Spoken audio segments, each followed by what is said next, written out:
Something really interesting in the Bible. So in the last few books of Judges, the tribe of Benjamin is in trouble, right? All of Israel is riled up because they heard about a woman getting raped by some villagers in Benjamin. The people of Benjamin refused to hand the criminals over, so all of Israel goes to civil war against them. And because of that, Benjamin is shrunk to the smallest tribe in Israel. They look really bad. And they're probably all of Israel probably looks at them in disgust for a while after that, right? Or at least that's how I would imagine it afterwards. But in the next book, in 1 Samuel, at least a generation passes.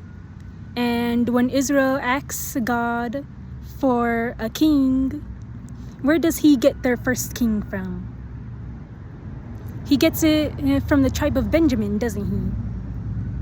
What was treated as the worst tribe in Israel at the time. They were partakers of a terrible act, and all of Israel disdained them for that. But then God chooses a man from their tribe to be the first king in Israel. I found that very interesting. I interpreted it as God's grace and mercy, like being humble. He chooses like sometimes the worst of us, the weakest of us, the least expectant person as his chosen. That's a common trait that he does in the Bible, right? Chooses the youngest, the smallest, which is very on brand for God to do. As Saul said in the Bible, he comes from one of the smallest clans of the smallest family of that tribe.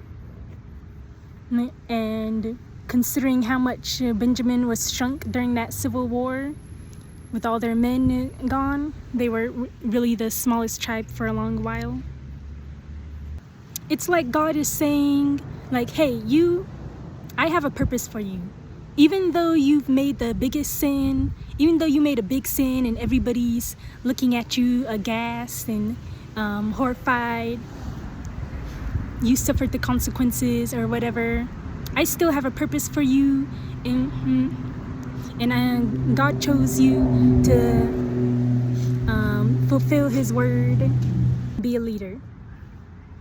Because God doesn't choose the smartest person. He doesn't choose the best or most behaved person. He chooses the worst of us. He chooses us even in when we're down in the valley, when we're not feeling confident or the best in ourselves.